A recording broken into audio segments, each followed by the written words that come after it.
I ponovno povratak u studio s našim gostom Nenadom Bjelicom. Nenade, evo, 0-0, ali kao što je i kolega Šapit rekao, dobra utakmica i veselimo se nastavku. Pa dobro, izjednačena utakmica bez puno šansi. Ono što smo i rekli prije utakmice, Nizozemska sa posjedom, Senegal pokušava iz polukontri iznenaditi. Senegal je bio i dobar u visokom presingu, par situacija je oduzeo loptu Nizozemskom, možda mogao biti konkretniji u tim situacijama, ali evo, na kraju sa svake strane po jedna opasna situacija za gol. S desne strane Nizozemci najopasniji, Dumfries, Berghuis, tamo nekako se odvijao najveći dio njihovih akcija. Da, tu su kreirali neke... Minutama bilo je grešaka u predaji, nekako kod jednih i kod drugih. Vidjeli smo i nekakav jednak broj dodavanja. Malo nervoze, naravno prva je utakmica i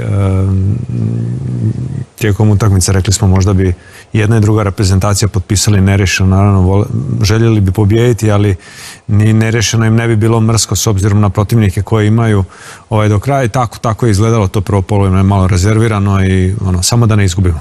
U izostanku Manea kojeg smo spominjali, najopasniji igrač Senegala, isto jedan o kojem smo dosta govorili iz Watforda, Ismaila Sarr, koji je možda spreman, sposoban ući, vidjet ćemo, ali Nizozemska ima tih opcija.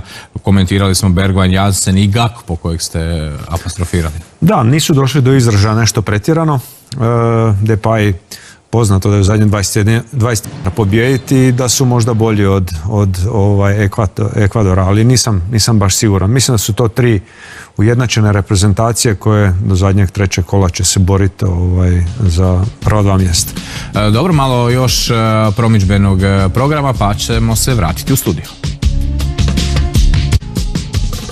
I još je pred nama najava drugog dijela utakmice Senegal-Nizozemska. Nenade, očekujete li neke promjene i kod jednih i kod drugih? Pa ne bih rekao da će biti nekih velikih promjena. Ovo je aktivan rezultat i za jedne i za druge. Možda Depay umjesto Jansena, eventualno u napadu. Mislim da ovo što je na terenu, što se tiče Senegala, je to najbolje što oni imaju u ovom trenutku.